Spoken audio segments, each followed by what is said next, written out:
an official state knife. Then you have Senate Bill 6, an act to designate an official state firearm. Then you have HB 1036, which is an act to reduce the cost of concealed carry licensure. And then you have, we've talked about this one before, HB 1059, which is an act concerning the use of physical force in self-defense or in the defense of others, meaning more like a stand-your-ground law. So we'll be talking with the Patriots Vec 746, Mr. Dan Borum, about that and much, much more. Coming up at the top of the hour, we're going to kind of go over a few headlines, and we're going to give you the story yesterday in the State Agencies Committee. You know, there's been a lot of talk, if you'll remember, during the Republican primary, Governor Asa Hutchinson he was running against Jan Morgan, and during that time, the governor came out and said he was going to transform government and reduce government, and now that is apparently, moving forward in the form of legislation to try to shrink the departments in a way to essentially, shrink the governor's cabinet, if you will. And so the Senate State Agencies Committee yesterday began talks on government reorganization just in general, what that's going to look like. And there's this number that's being thrown around, $15 million in savings is being thrown around. There was a very interesting exchange, I thought, with Democrat Senator Will Bond, who's on the committee, that was asking the governor's representative as well as Senator Bart Hester and State Representative Andy Davis, where do you get that $15 million figure from? Can somebody tell us where the $15 million figure comes from?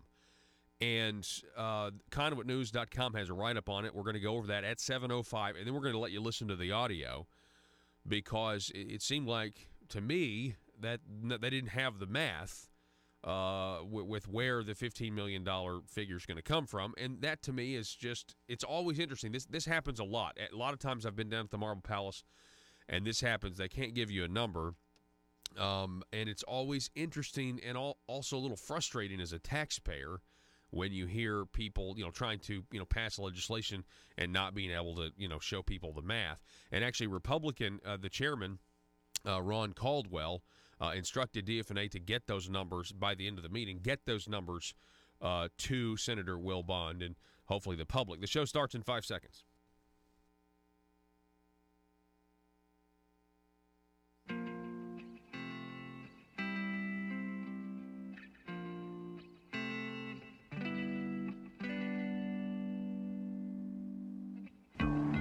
I think it's time we ask ourselves if we still know the freedoms that were intended for us by the Founding Fathers.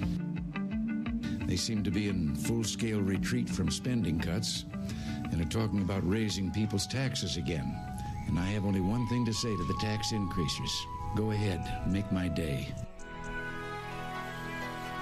If we lose freedom here, there's no place to escape to. This is the last stand on earth. Those who would trade our freedom for security have embarked on this downward course. Whether we believe in our capacity for self-government or whether we abandon the American Revolution and confess that a little intellectual elite in a far distant capital can plan our lives for us better than we can plan them ourselves. Conduit News Radio with Paul Harrell is on now. Be watching our Facebook and our YouTube feeds this afternoon. We've got, I'll be down at the Marble Palace this afternoon. I'm going to leave as soon as the program is over. We'll be doing a broadcast down there tomorrow at the Answer Studios again. Welcome to the program, folks. Hour number one, the intersection of conservative ideas and reality, where we are building a liberty machine. Be with me. I have been under the weather this week. It's like I got hit by a truck. My sinuses did anyway. And so I've been trying to cope with that, and really it's like a pounding headache. Nothing, plethora of ibuprofen won't fix. And Afrin, by the way, got to keep everything open. They say that stuff's addictive. When you're sick, I just don't even care. The phone number to call or text 870-275-9799. That's 870-275-9799. We were just in the online little pre-show going over the show today. Coming up at the bottom of this hour, we're going to talk some gun legislation with Dan Borum and the Patriots of Act 746. We're going to be doing that. At 6:33. Then at 7:05, we will be talking about the state agencies committee taking up the governor's plan to try to reorganize government. And we're going to kind of provide a window for you to see your government at work. Conduitnews.com has a story about it if you want to know. And then at 7:33, I want to introduce you to a young conservative, because we like to do these young conservative segments, and his name is Mr. Joey Williams. I think he's got a degree in history, from what I understand, as well as he's a magician. So we're going to talk to him about why he is politically on the right side of the aisle. But before we get to that today, I thought we would take some time and go over this headline, the Daily Caller. This is surely going to send the left into meltdown mode. It came out yesterday, and you can say that this would certainly be a result of Brett Kavanaugh being on the court. Supreme Court is allowing Donald Trump to temporarily enforce the trans soldier ban. Supreme Court announced Tuesday that it will allow President Donald Trump to temporarily enforce restrictions on transgender individuals serving in the military. As is typical of orders of this nature, the court gave no reason for its decision, though Justice Ruth Bader Ginsburg, Stephen Breyer, Sonia Sotomayor, and Elena Kagan noted their dissent. Quote, "We are pleased the Supreme Court granted stays in these cases, clearing the way for the policy to go into effect while litigation continues. The Department of Defense has the authority to create and implement personnel policies it has determined are necessary to best defend our nation." Now, this shouldn't even be an issue, but we live in a society today where, again, we are constantly looking in all of our institutions, for a victim and an oppressor. And we must find that, because that is the only way. That is the new Marxism. The new Marxism today, because you can't really defend the millions who are dead in the 20th century alone because of Marxist ideas and philosophy and what that actually does to the nation state. You can't really defend that. And so instead of defending that, they've moved now to, well, let's just separate people into new groups. You know, instead of the worker versus the the capitalist and the greedy businessman, instead of those two groups, let's have a bunch of smaller groups, and let's pit all of them against, and let's just get everybody mad, and let's get everybody focusing on what makes them different. Let's get everybody, thinking outside of the idea of living together in harmony, and let's get everybody to think about tearing each other apart, right? And, of course, this starts with the dumbing down of our education system and not teaching the actual history of this country. But anyway, let's get back to the story. The Department of Defense has the authority to create and implement personnel policies. Duh. The Trump administration first petitioned the Supreme Court to decide directly on the legality of the trans soldier ban after federal judges in California, Washington, D.C., and Washington State issued orders prohibiting its enforcement. The plaintiffs in those lawsuits argue the policy violates a range of constitutional rights, including the First Amendment, equal protection, and due process. The government said the court's intervention was necessary because the lower court decisions require the military to maintain a policy that, in its own professional judgment, risks undermining readiness, disrupting unit cohesion, and weakening military effectiveness and lethality. Oh, how I love that word. Lethality. You see, in the military, and I have not served in the military, and it's really hard for me to wrap my head around those who have, because they just, the amount of courage and selflessness that they possess is incredible to me. But lethality, that is what a military is there for. A military is there to kill the other person, whatever the opposing force is, as efficiently as possible. Now, one of the reasons, we are constantly involved in these foreign entanglements is because we don't really kind of let the military put the pedal to the metal, so to speak. You know what I'm saying? Modern day American, from what I can tell, and I've talked to soldiers, a lot of times modern day military engagements, you're turning the military into a police force, which is something that it's never designed to be, but that's a completely different issue. military effectiveness and lethality, meaning they need to be lethal. They've got to be ready, and we don't need to be worried about how someone over here self-identifies when we've got bullets flying back in our direction. And that's the bottom line. We don't need to be concerned with these, these issues and these, we don't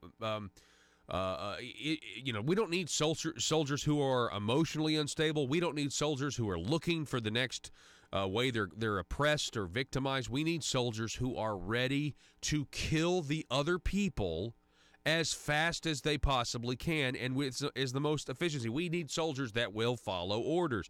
This is the, it's very easy. But for those of you on the left, and listen, actually, those of you on the left are probably not listening. For those of you on the right, you may find today or you may find tomorrow that this is the latest outrage for your liberal colleague or something that you work with. And if that's the case, you could approach it with logic. If you want to engage, maybe you don't even want to engage. Maybe that's the better thing. If you do engage, engage in a nice way. I would encourage you to engage in a nice way because a lot of people are brainwashed, quite frankly. It's the way the media presents things to them, and it's a psychological, attempted brainwash. It's successful brainwashing. But do you know that there's already conditions the military has in place that can keep someone from joining the military? So if you're transgender, you can't join the military. That's what the Supreme Court is saying, that Donald Trump, commander-in-chief, he can do what he wants. Okay? And it makes perfect sense. But did you know that there's already a plethora of medical conditions that keep you from joining the military? And did you know that one of those, they've got an entire section under those regulations titled genitalia? Yeah, that's right. So if you go here, medical conditions that can keep you from joining the military. I just wanted to point this out. I mean, if you get past, excuse me, I may have to sneeze here in a minute. If you get past this category here, the abdominal organs and gastrointestinal system, okay, they've got regulations, a ton of regulations on that. Joe, throw this up on the screen. If you get past the blood and blood-forming tissue diseases or the dental issues that can keep you out of the military, or your ears, or your hearing, or your endocrine or metabolic disorder, if you've got one of those, that can keep you from serving in the military. You could have problems with your upper extremities, like your shoulders and stuff like that. Let's see. Keep going. Your lower extremities, your knees, your ankles, that sort of thing. Keep going here. And eventually we get to the eyes. Then we get to vision. And then eventually you're going to get to genitalia. There it is. There it is. And they've got different qualifications, female genitalia. There's a whole section of, if you are a woman, these things can, oh, look, pregnancy is on there. Oh, are you kidding me? You're telling me we won't let a pregnant woman join the military? My goodness. What discrimination. What discrimination. Oh, and then we have male genitalia. And just look at these. I don't want to necessarily go through some of these, but I will tell you this. Number 6 is the one that stands out to me, where it says already, number 6, which is, the male organ amputation is a disqualifying factor in joining the military already. Yeah, what's number 13? For females? Yeah, okay, there's that as well. Yeah, such as change of sex. Yeah. So my point is, this has already been there, and it's not just the transgender people who are singled out here. It's a bunch of other people as well who are, look, if you've got urinary problems, okay, if you've got head problems, neck problems, heart problems, vascular system problems, height, weight, there are restrictions on your body build, lungs, chest wall. Let's see, what else? Your nose and sinuses. I would be disqualified right now because my sinuses, I can't do this. Oh, look, neurological disorders. Okay, so a lot of people think, this is a psychological disorder, gender dysphoria, that's what this is. And they compare the trans people with people that have something called gender dysphoria, or compare them to people who have a legitimate, and this is a legitimate condition where people think things like, well, I was born with 2 arms, but I was supposed to be born with 1 arm, and I need to only have 1 arm. I don't need to have 2 arms. Now, those are extreme cases, but they exist, and they're treated, those particular cases are treated as psychological disorders, okay? So I know that's offensive to trans people, but I'm just saying, this is again, go back to the Daily Caller article, lethality. We have to have a military that is not worried about someone's emotional state, is not worried about whether or not you've been given the proper conditions because you're wanting to transition to a man or to a woman, or you don't identify as the biological sex that you were born with. There is no place, literally no place in the military for that. None, because the military is charged with protecting our freedoms in this country. And I'm sorry, that's just not something that you want. It's called unit cohesion. You want the troops to be focused on what they're going to do. You want the troops to be confident in each other. And it just is what it is. It's a solid, it is a huge dose of reality today, with the Supreme Court saying that Donald Trump can enforce the transgender ban in the military. Huge dose of reality. And you know what? Our military commanders, the ones that probably were not appointed by Obama, are breathing a sigh of relief that there is at least some form of, reality, normalcy, that's common sense, maybe. I think that's the phrase I'm looking for, common sense, that is being shown today. We're going to take a break. Tell me what you think about this story, and feel free to disagree if you want. 870-275-9799.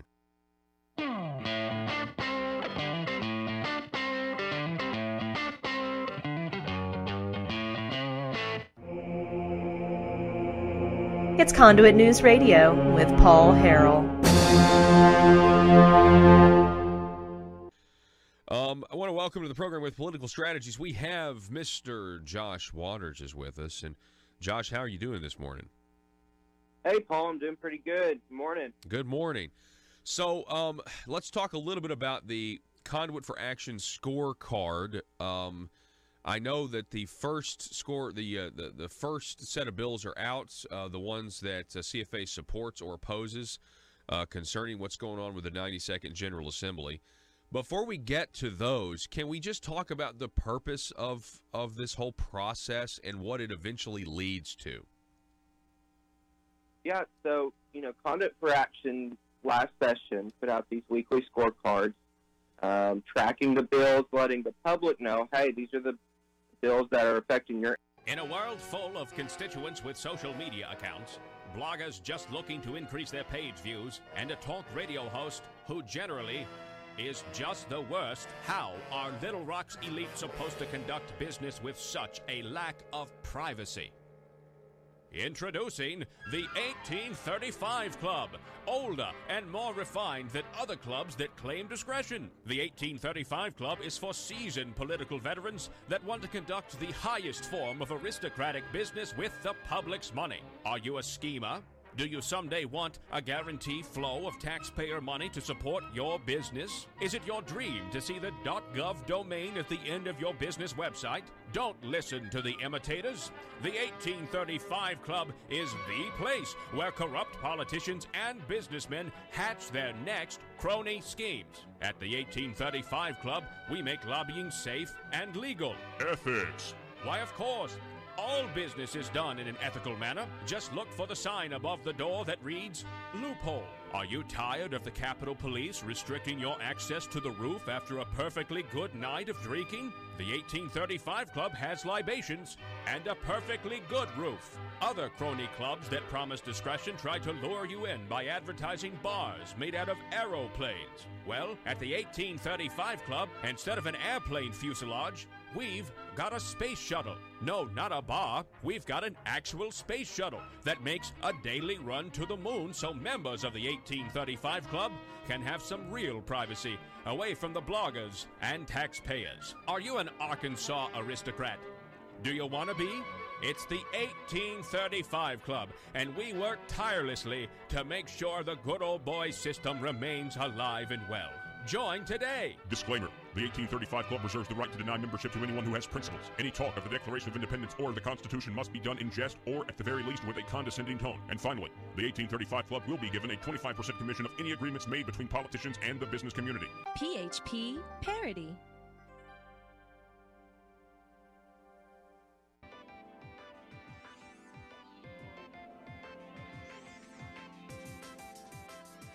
Conduit News Radio with Paul Harrell is building a liberty machine.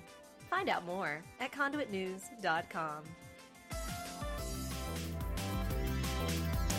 All right, ladies and gentlemen, in other news, we have Arkansas news here. Panel signs off on casino consultant. I just saw this on the front page of Arkansas Online. The Joint Budget Committee on Tuesday signed off on 2 state contracts totaling $150,000. So we've got the casinos, and of course, we got to have a consultant now. I mean, that's just common sense. Arizona-based consulting firm to help the Arkansas Racing Commission create and implement casino gambling rules and oversee future casino operations. There we go. 2 contracts totaling $75,000 each, totaling $150,000. Back to national real quick. Something that you're going to want to watch today is that Mitch McConnell in the Senate is going to be running some bills. This headline, the AP dueling Senate bills would end shutdown in different ways. So Senate leaders agreed to hold votes this week on dueling proposals to reopen the shuttered federal agencies, forcing a political reckoning for senators grappling with the longest shutdown in U.S. history. So we'll see what happens. You know, I don't know. I was thinking this morning, I don't really know who's winning at this point. I mean, my gut tells me that President Trump is winning here. He's tried to negotiate. He's put DACA on the table. He's done all of these things that are really exposing the Democrats as not wanting to negotiate anything. But at the same time, I also recognize that I run in conservative circles and I live in a conservative bubble and I consume conservative media. You know what I'm saying? And I mean, I look at other liberal sources as well because you want to know what the other sides are saying. But I guess I really don't know. I know that people on the left think that a wall, something they've supported many times before, is immoral now, and by extension, border security in and of itself is immoral, according to them. Now, they would say they're for border security, but they're really just against the president, and they don't want him to have any sort of victory here. They don't want him to have any sort of victory. So I don't know what happens. I really don't. There's a rumor out there that you're going to have TSA employees nationwide engage in a walkout. If that happens, things are going to ratchet up. The fact that the Democrats don't want to talk about border security until he reopens the government is really ridiculous. I mean, there's a massive opportunity here because both sides, both Republicans and Democrats, want to get the border open. Want to get the government open. And so there's an opportunity here. I mean, you know, there's something that both people agree. They want the government back open. So come to the table and negotiate something. And I promise you, there's going to be things like the DACA situation, the DACA 3-year extension. I wouldn't be for that. I'm not going to be happy with that. But I would also be happy with getting the money that he wants to build more barriers and fences. So, you know what I'm saying? Like, and I think everybody at this point is like, this would be an actual. See, the Democrats never compromise for years. Republicans campaign on one thing, but they never actually will go head-to-head with the Democrats. And so the Democrats are kind of shell-shocked here because they've never had someone, I don't believe, stand up to them in this way. I guess you could say maybe Newt Gingrich did, but certainly not for 30-plus days of a government shutdown. I mean, my goodness. This is, by the way, exactly what Joe and I predicted I mean, we told you that, number one, if President Trump shut down the government this time, it would be the longest in history. And we also speculated that who knows how long he'll keep it shut down. And excuse me. And then you have a situation where some people believe that the skeleton crew that's running our government right now is actually getting more things done because there's less people there.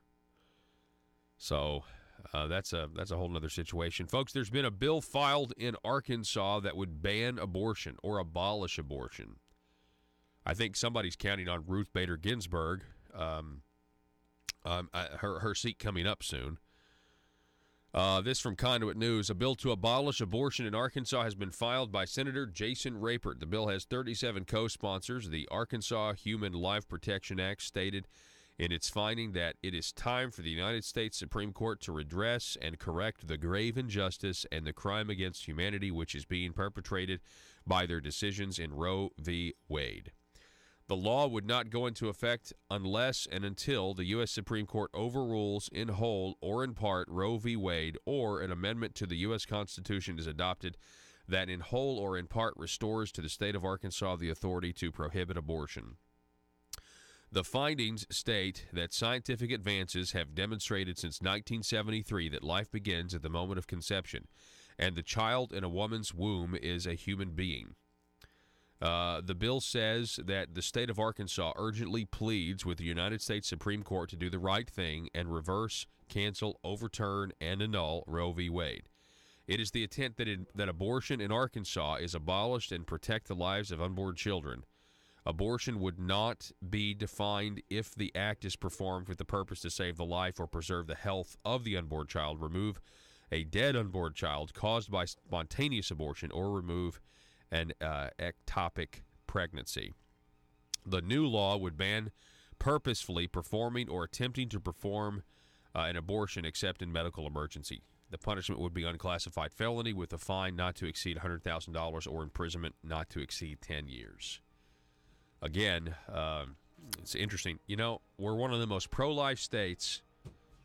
We're one of the most pro-life states in America, and we didn't used to be. That's because people just simply did not know what abortion was in Arkansas. And it's the one thing that's optimistic about that to me is with educational efforts, we can educate the people of Arkansas on even more issues, like how important it is to have economic freedom, less government, lower taxes, more voluntary cooperation among free men with free markets. Anyway, that's my take on it anyway. Back in a minute. Economic freedom in Arkansas. Then at the end of the session, Conduit for Commerce looked at those and chose, which ones they wanted to score in the final legislative scorecard that was issued ranking the legislators. So this will be used as a tool, these weekly scorecards that Conduit for Commerce may use on scoring all these bills. But, basically what it is, Paul, is it's the economic freedom filter applied to the bills that are filed in the General Assembly this session. And, of course, economic freedom filter doesn't grow government, doesn't increase dependency on government, doesn't spend money we do not have. Correct. Right. And also, part of this is, that economic freedom filter, but also CFA will be scoring bills that are, lead to more transparency and more open and honest government, protecting free speech. Because if you don't have a transparent, open, and honest government, then it almost doesn't matter where we go from there, right? Yeah. And I know you've been talking about that. We can just have honest government first and then debate these policy issues. You got to have them kind of going together. Yeah. Let's go ahead and get into it then. I mean, I know everyone wants to know, so let's go ahead and do the first three. These are three bills that Conduit for Action is scoring that Conduit for Action supports. Let's talk about SJR2. Yeah, so SJR2 is a proposed constitutional amendment. So in each legislative session, that General Assembly will be able to refer out up to 3 proposed constitutional amendments. And in this one, this bill would actually work to end the idea and doctrine of sovereign immunity. And so if people think back to last year, there was a case that held that in Arkansas, under the Arkansas Constitution, Arkansas could not be a defendant in any of her courts, meaning the state, if they are ever sued, if a state agency or state actor is sued, they could claim sovereign immunity and try to get that lawsuit wiped out, effectively, getting rid of any potential lawsuit. And so I think a big area where this could come in, Paul, is the idea of an illegal exaction lawsuit. An illegal exaction lawsuit against the state is saying, hey, you illegally spent that money. And I know you had Joe McCutcheon and Matt Bishop on yesterday, and they filed some illegal exaction lawsuits. But the threat of a lawsuit is a huge incentive for the state to handle our money wisely, to stay within the confines of the Constitution, and to treat people fairly, regardless of any immutable characteristics. So, absent some type of constitutional amendment like this, the defense of sovereign immunity can and probably will be brought up by state actors anytime there's a law.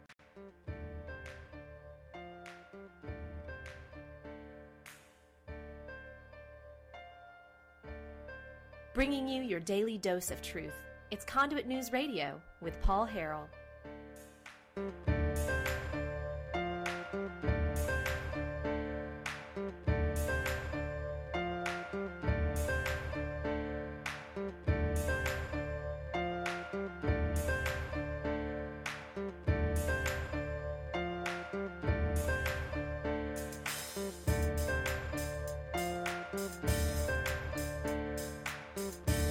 All right, 870-275-9799 is the telephone number this morning if you would like to contribute to the program. We really appreciate you being with us.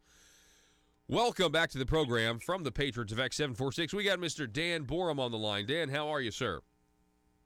Hey, I'm good this morning, Paul. How about you, buddy? And I am doing fantastic. I want to remind everybody that the Patriots of X746, you guys are on a mission to educate the citizens of Arkansas on their gun rights. Arkansas is a constitutional carry state thanks to a 2013 law, which means you can carry a weapon open or concealed without a permit. And if you want more information, go to Facebook.com and click on, or type in, rather, Patriots of X746 in the search bar and ask to become a member of their group of 17,000 strong plus Patriots. So, Dan, are you keeping a close eye on what's going on in the 92nd General Assembly? Oh, we're trying our very best to keep a close eye on it. There are some of us that are working constantly, and we have others that, yes, they have busy lives as well, but we try to come home at nights, and after we take care of our families and sit down and do our best to go through some of these bills, and certainly we can't go through all of them, and really as many that are coming out, I really can't expect my representative to be able to see all of them. Oh, yeah. Yeah, that is a problem. You're talking about 2,000-something bills, and they got to figure out what they're all going to do. Yeah, it's a big deal. I know there's a few bills you wanted to go over on the program today. Let's start with SB 5, Senate Bill 5 by Senator Trent Garner, Larry Teague, and Representative Watson. What does this bill do? Basically, from what I read, the bill just makes the shotgun the state gun. This one actually is the knife. This is to designate the Bowie knife as the official state knife. SB 5 is the Bowie knife, and SB 6 is the gun. Yeah. Thank you. But yes, SB 5 makes the Bowie knife the state knife. I guess as far as history goes, and for tourists that's coming through and they want to look up our state and see what our state bird is, our state flower, well, I guess it'd be pretty nice to see what the state knife is as well. As far as our group, we neither oppose it nor do we support it. It's trivial in considering what all our state is going through right now. The importance of looking at some of these bills that has life-changing effects for the citizens in Arkansas. Bills such as SB 5 and SB 6, it really doesn't carry much water with us. Okay. And, when I saw it, I thought, all right, cool. The Bowie knife, sure. The Bowie knife, all right, that's it, Right. It is Right. kind of is what it is. And that's the same thing with this next one, SB 6 by Senator Trent There's a Gardner. shotgun. An act to designate an official state firearm, to designate the shotgun as the official state Right. firearm and for other purposes. That's kind of the same. You guys kind of feel the same way about that, right? Basically, yes. And like I say, we don't oppose it, but Right. neither are we involved in trying to support this and calling our legislators to support this. It's to us, it's just not that of an important issue to be bothering our legislators to vote yea or nay on these two bills when we have bills that are very pressing that definitely changes the lives of Arkansans. Yeah. You know, I will say in this particular bill by Senator Gardner on the shotgun, if you read Section 1, the changes, what they're adding here is legislative findings and intent.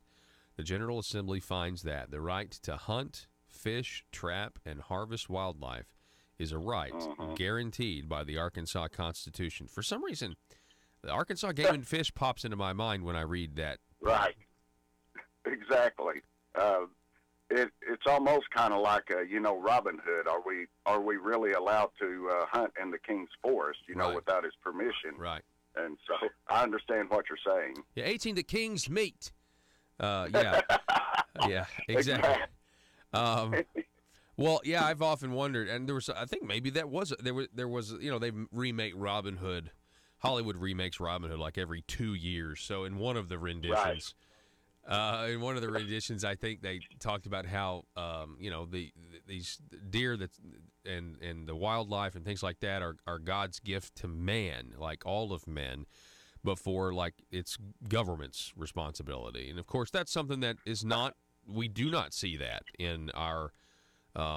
We do not see that in Arkansas or really any state. I mean, we have the Arkansas Game and Fish. They constitutionally exist, and they're the most, in my opinion, the most powerful agency in the state. And there really has not been any stomach to try to curb some of their power. There have been some court decisions that have weakened their power in the last couple of years, which has been good. And that's something that may be coming down the pike. Later on down in the future, but that's something that we're going to keep a close eye on. Yeah. Well, I think for the liberty of the people, definitely. Then there's House Bill 1036. Let me stop before we get to House Bill 1036. I think and maybe I'm wrong here, Dan, but back to the Game and Fish, I think it could be very simple. I think if you elected your Game and Fish, wardens or whatever they're called, if the people elected them, I think things might be a little bit different. But that's just me. That's a pretty good idea. I kind of like that myself. Yeah, I mean, I don't understand why that. I mean, you're giving somebody authority over like the region of wildlife that people. I mean, and I just think especially hunters and people who are actually, out in the wilderness and foraging and things like that. I think they should have a direct say as to who's going to be enforcing these laws. But that's just me. Sure. Yeah. So House Bill 1036. Tell us about House Bill 1036. There's a lot of co-sponsors on this one to reduce the cost of concealed carry. What are your thoughts? Well, when you look at the decision of Taft versus the state of Arkansas, I think that has an impact upon it. What that bill is going to do is reduce the cost of the concealed carry permit, and it needs to be reduced. But one thing that we want to stress is that people who are purchasing the concealed carry permit needs to understand that Arkansas is a constitutional carry state. I was talking to some coworkers yesterday about this bill, and they still didn't know the law in Arkansas, and I was able to enlighten them on the law, and they were shocked. They said, "You mean we can actually carry a weapon in Arkansas without a permit?" I said, "Yes, we are constitutional carry. Now, if you so desire to have the permit for reciprocity, then so be it. Go ahead." And there's actually a bill coming out that's going to reduce the cost, and it should be reduced. And so, once again, coming from the standpoint of a group that supports constitutional carry, sure, it's a wonderful thing to reduce the cost of a concealed carry permit, but we're not going to, just get behind anything that deals with concealed carry when we are fighting not only in this state, but we would love to see across the nation for states to follow like suit of being constitutional carry and having that type of reciprocity, such as in Oklahoma, if our Attorney General will come out and publicly recognize that we are a constitutional carry state, then Oklahoma will recognize that, and I can carry in Oklahoma in the same manner that I carry in Arkansas. That's what we really need. Yeah, you're exactly right. We need that, and the Taft decision is clear. The judge read the law as is. I mean, it's verifying everything the Patriots of Act 746 has been saying for 5 years.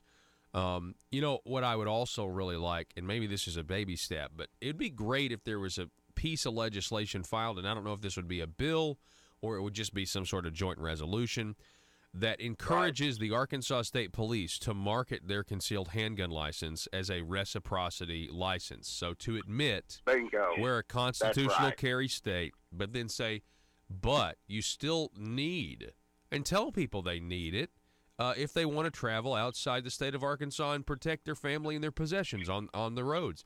I think that's such a winner. I mean, that is a winning if you'll just admit the law is what it is, whether you like it or not. Right. And you will, start marketing it towards people who want to protect their families when they travel outside the border. That is a genuine service the Arkansas State Police would be providing the people of Arkansas, and people would still go and they'd go get their concealed carry license. So it'd be great if the legislature, and I don't know if that's an actual bill or some resolution. I'd prefer it to have teeth, but that's where they need to go. I hear. I don't understand why they just won't do that. Well, the thing is we do have that. We have legislation that declares Arkansas as a constitutional carry state, and so why will they not just come out and do as you have said? I echo what you have said. If they would just come out and say, look, we are constitutional carry, but we still offer the concealed handgun carry license in case you want to travel out of state. If you're going into states that still requires a permit, then go ahead. We are going to offer this service to you so when you travel that you can have reciprocity and so you can feel safe to carry a weapon while you are to defend your family if necessary. If they would say that, we would sing their praises. Thank you for finally recognizing the law and doing the right thing and reducing your fees. Yeah. That would be a wonderful thing, Paul. Yeah, well, who knows? Maybe there's an amendment. You could put an amendment in something like this. That'd be nice. I would like to see that. Yeah. Yes, sir. All right, so that's HB 1036. Moving on now to State Representative Aaron Pilkington's bill, House Bill 1059. Tell us about House Bill 1059, Dan Borum. House Bill 1059, if you have, I encourage everybody to go out and read that bill in ArcLeg, pull it up, the PDF, and read through it several times and study it. I need to read it even more and to gain a real good understanding of it and possibly talk with Aaron if I can get the opportunity. I know he's very busy. But what we have is in our home or our curtilage, we already have in place the ability to protect our home, to protect our property, and if necessary, use physical force or even deadly physical force. There are many people out there who do not understand the law as it is right now, and I would go even further to say that there are many law enforcement officers who still do not understand just exactly what the law is. If someone asks them, hey, if someone is coming into my house, can I use deadly force? And, sometimes they'll just kind of cock their head and say, well, I mean, you better be very careful about making that decision. If you can retreat to a safe place, well, that's not true on your property or in your home. But that is true the way it stands now if you are out in the public somewhere where you are free to be, you have liberty to be there, such as the Walmart parking lot. The way it is written now is that you have to make a determination if you can successfully retreat to a safe place. It's not just the duty to retreat, Paul. It goes even further. The duty to retreat to a safe place. Now, how hard is that going to be for people who are in a very dire situation to make that determination? Yeah. When when everything happens so fast, am I going to pull out my checklist and start checking off? Okay, can I do this? Can I do this? No, there's no way. You're going to have to make, more than likely, a split-second decision. Am I going to use physical force, or am I going to retreat to a safe place? And not only does this bill speak of protecting yourself or your family, but the bill also speaks of protecting others. And so what it does is it gives us one standard regardless of where we may be. And that standard is that if we deem it necessary to use physical force or even deadly physical force, then we are at liberty to do so. And so, therefore, we support this bill 100%. All right, there you have it. The Patriots of X746 supporting Aaron Pilkington's bill. Here's the underlined portion. If you can scroll down a little bit, Joe, which means this is the new addition to the statute. A person is justified in using physical force upon another person in defense of a person at any location where the person is lawfully present. Exactly, and go out and read the bill. Go out and read the law, the statute as it is written now in 52606, 52607, 608. Go out and read the statute as it is written now, and then compare to this HB 1059. Yeah, and look at the amendments. This is what they're marking out. I mean, I think that let's read what it used to read, and this is what would, if this passes, would no longer be the law. A person may not use deadly physical force in self-defense if the person knows that he or she can avoid the necessity of using deadly physical force by retreating. However, a person is not required to retreat if the person is unable to retreat with complete safety in the person's dwelling or on the curtilage surrounding the person's dwelling and was not the original aggressor, or a law enforcement officer, or a person assisting at the direction of law enforcement officer, or with complete safety by surrendering possession of property to a person claiming a lawful right to possession of the property. It goes. That is kind of a checklist that if you got bullets firing at you, or you've got. I mean, like, come on now. This is kind of ridiculous. This is a common sense change. Well, look, I don't know about. I have been woken up in the middle of the night with someone outside messing around that caused my heart to almost jump out of my chest, and I had to make the decision of what am I going to do, and I didn't go and pull up Google on my phone and pull the current statute up and go through the list of what can I do. My protective nature of my, being the man in my home or the woman in your home was to take care of the situation the best way that I knew how at the moment. And what this does, if you are in a situation like that and you do use physical force, then when you are in court or you go before the judge, you have a prosecuting attorney telling you that you could have successfully retreated to a safe place in this situation.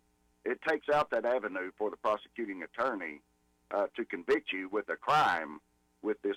So with the bill being amended, it removes that avenue for the PA. Yeah. Wow. Well, Dan Borum, I mean, I'm looking forward to this bill. I'm looking forward to talking with you guys more about it and what else is on your radar. And it's been already pretty exciting couple of weeks in coverage of the 92nd General Assembly, and I really appreciate the work that you're doing, sir. Well, thank you, and we certainly appreciate the work that you're doing in Conduit News, and we just thank you so much for the platform that you have given us. All righty. Dan Borum, Patriots of Act 746. Thank you so much, sir. Be safe. Have a good day, Paul. All righty. Hey, folks, go to Facebook.com, search for Patriots of Act 746, and become part of the online sensation today. Ask to become a member. Know your rights. Know what the law is. What we've learned in the last 5 years, unfortunately, is that we can't 100% trust or rely on our elected officials in positions of power, at least not all of them, to actually admit what the law is. But this grassroots group has been proven right time and time again, case after case. And then the big case last year, the Taft decision, where the judge confirmed everything they were saying about your gun rights in the state of Arkansas. We're going to take a break. Back in just a moment.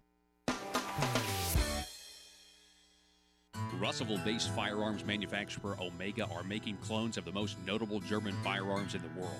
These delayed rotor lock firearms have been and are currently used by law enforcement and military worldwide. At Omega, they manufacture their guns right here in Arkansas and produce the best reproduction in the marketplace that comes with a complete 5-year warranty. At Omega, they take firearm manufacturing seriously and offer discounts to active and retired law enforcement. Whether you're using Omega firearms to defend the public, defend your family, or for target practice, Omega has your back. For pricing, go to omega-guns.com. That's omega-guns.com. Are you a conservative-minded young person and want to let the world know about it? Are you tired of rolling your eyes as your professor regurgitates progressive, PC, neo-Marxist nonsense? Then you should interview on Conduit News Radio's Young Conservative segment and tell us about why you believe the way you do. Tell us how you came to be a conservative and what are your views on government. Now, if you're worried that your neo-Marxist professor may also be a right-wing talk radio listening masochist, then names can be changed to protect the innocent. It's the Conduit News Radio Conservative Future segment. To be interviewed, call 870-275-9799. That's 870-275-9799. If you're like me, you believe that small business is the heart of Arkansas's economic engine, and it should be viewed that way by the politicians in Little Rock. Conduit for Commerce also believes, like you and I believe, policies that achieve less regulation and lower taxation help small business in Arkansas thrive.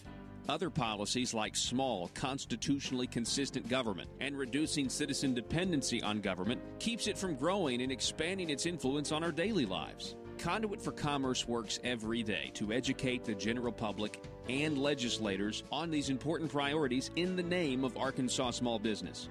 By the way, contributions to Conduit for Commerce are tax deductible. Log on now to conduitforcommerce.org and click on Contact Us on the right side of the page. That's conduitforcommerce.org. Go there now and learn the facts on protecting small business in Arkansas.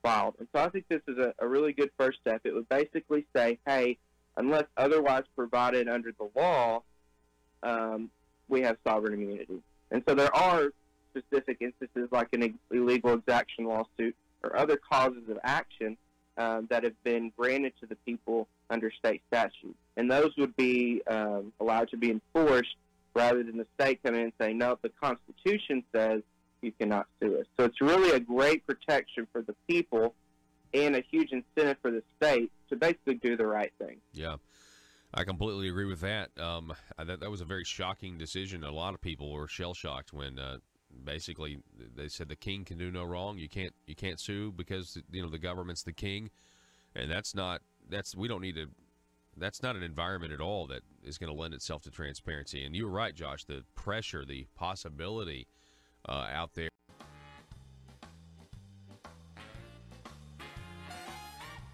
Determined to drain the swamp in Little Rock, it's Conduit News Radio with Paul Harrell. Give you some inside baseball here coming up at 7:05. We're going to go over this headline. Senate committee begins talk on government reorganization from Conduit News. Senate State Agencies Committee met yesterday and had a special order of business to discuss legislation included in the governor's state government reorganization plan. Representative Andy Davis, Senator Bart Hester, and Amy Fetcher, the Chief Transformation Officer, presented HB 1070 and fielded questions from members of the committee. We'll have that audio for you and the breakdown of what is being planned. The most interesting part of that exchange was when Democrat Senator Will Bond asked for some numbers, some calculations on how they got to a $15 million in savings figure, and that was not provided.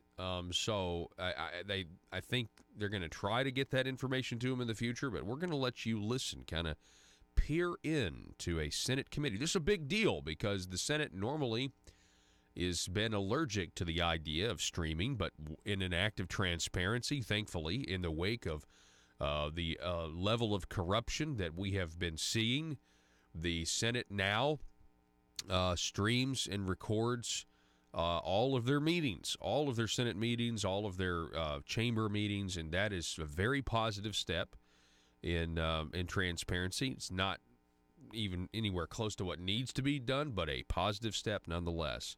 So we'll bring that to you in the next hour. This other headline here, Arkansas School District amps up safety measures. The Quitman School District is the first school in Arkansas to construct safety rooms in every single classroom. The steel-walled additions are to protect students from active school shooters and tornadoes, which have been known to strike the area. The safety rooms cost the school district nearly $1 million, according to the Gazette. The incentive to add the rooms was heightened when tornadoes hit the surrounding area in 2014. The tornado outbreak ravaged Valonia and Mayflower.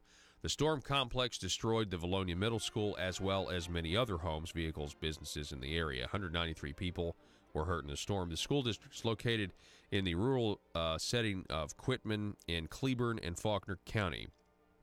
Population of Quitman last measured 762 people. We will be... Anyway, that's pretty interesting. Never thought about that. That a tornado shelter will also double as like a bulletproof safe room. So, anyway, the phone number, if you want to call or text, 870-275-9799. We'll have that, have the state agency's audio for you when we come back, and video for those of you watching on YouTube and Facebook. Don't go anywhere, Arkansas. Back in just a moment.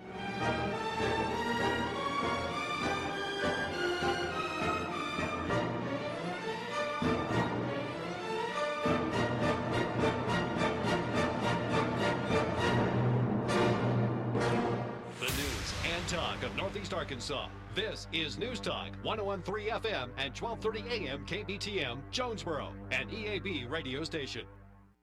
Is a good thing. It's a deterrent. The possibility of a lawsuit, the possibility of being held accountable if you're the government doing something wrong to the people is, we have to have that out there. To not have that out there is just, it's going to make things even more corrupt. Let's go to the second bill this week of support. That'd be SB 118, Senate Bill 118, protecting free speech on college campuses. Talk about that a little bit. Yeah, so, I thought this was a really great bill. Basically what it comes down to is there is an attack, especially, it seems like, on conservative speakers and conservative messages on college campuses. So what this bill would do, Paul, is first it would, this idea of free speech zones. So these college campuses want to place people into zones. They want people to get prior permission to be there. And they kind of want to know what you're going to be talking about and get a permit ahead of time. So this bill really addresses the idea of, okay, a free speech zone is really trying to restrict my free speech and put it in certain confines. So it's going to try to say, okay, you can't have these free speech zones. It would also make sure that the campuses aren't suppressing any free speech, including ideas they might find. There's a long list, but some of them are if something's offensive, if something is jarring, if something is conservative, if something is liberal or otherwise objectionable. It says, the campus can't prohibit that speech. And so we all know we have a First Amendment right to free speech on college campuses.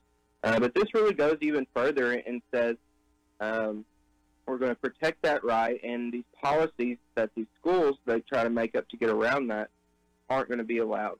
One other thing, Paul, it does that I think pretty good is, I think a lot of people have heard about Ben Shapiro and some other conservative speakers. When they go to campus, the left tries to shout them down, right? They try to silence them through intimidation, through shouting them down. And so what a lot of these college campuses are doing is they're either A, making them pay huge, exorbitant security fees in anticipation of the left showing up and possibly becoming violent, and or they just shut down the events because they say, well, it's a security risk. And so it's putting into law, hey, you can't just use that as an out, basically. You can't just shut down these speakers because you don't like what they're going to possibly be talking about, and use this idea of a security fee as a reason to try to shut down free speech in which they don't like. Yeah, that's a really good addition, and that's tempting to be left of bang, because that's where they're going to go next, to say, well, you're making things unsafe and that sort of thing. Kind of going to go Nancy Pelosi on them with the State of the Union address. Next up, SB 52, Mr. Josh Waters. No pensions for criminal government employees. This is another support. Go ahead. Tell us about this one. Yeah, I know Senator Mark Johnson was on the show talking about this bill, and I hope everyone votes for this. I think it's a pretty clear idea that says, hey, if you're a public official, elected official, or public employee, and through your job as a public official, you take a bribe or you engage in some other corruptive behavior that's a felony and you're convicted, you don't get all of your pension. You don't get your retirement benefit. And I think he spoke to a lot of wines out there. But, for example, State Senator John Woods is in prison for 18 years on corruption charges. As it stands today, he could probably come back and get any retirement benefits. And so I think this is a really good bill. It's an even stronger incentive for an open and honest government saying, hey, not only are you going to go to prison for 18 years, any money you're expecting in retirement benefits may not be there when you get back. Yeah, I think that's common sense. And it's a pretty big deterrent because, government pensions are nice things to have. Okay, so to recap, those are the three bills out this week on the scorecard that Conduit for Action supports, based on, again, the principles of does it grow government, does it increase dependency on government, or spend money we don't have. These are clearly all three really good bills. Let's go over to the opposed column.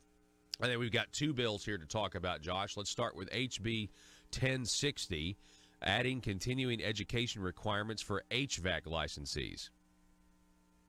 Yeah, so a straightforward bill, a short bill, and I'm pretty sure either the same or very similar to the bill Jeremy Hutchinson filed last session. So basically what this would do is it would add a continuing education requirement for people with heating.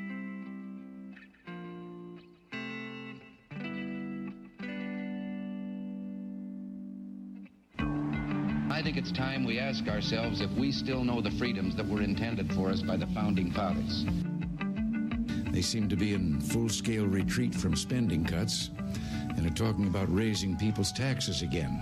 And I have only one thing to say to the tax increasers. Go ahead, make my day. If we lose freedom here, there's no place to escape to. This is the last stand on earth. Those who would trade our freedom for security have embarked on this downward course.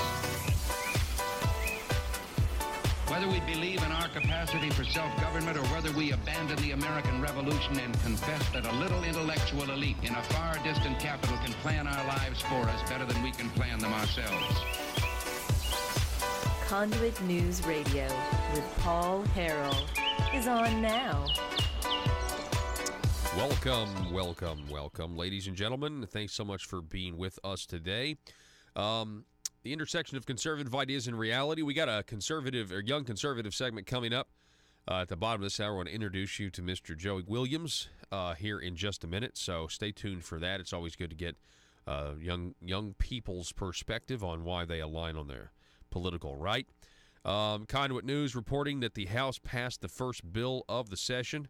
House Representatives passed their first substantive bill of the 92nd General Assembly on Tuesday.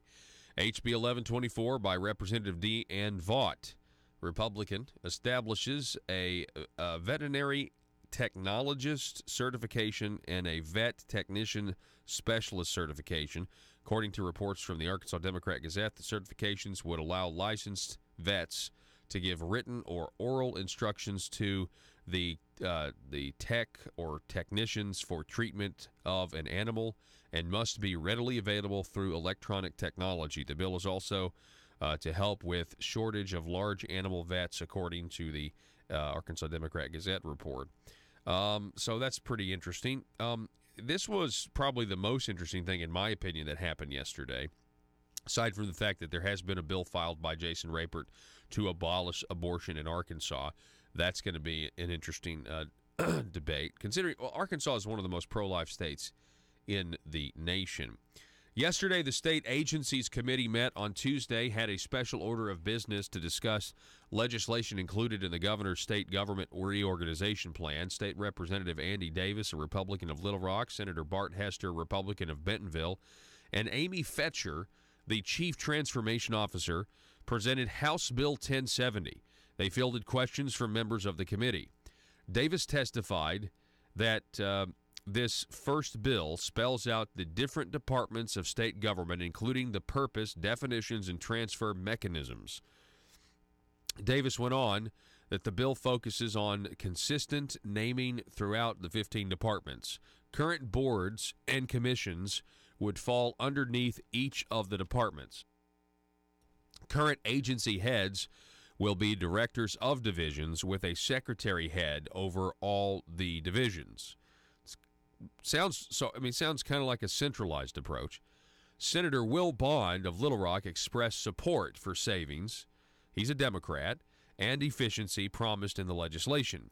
Ms. Fetcher stated there was no estimate from sharing of business and administrative services, but pointed to the governor's estimate of $15 million in savings for the reorganization efforts.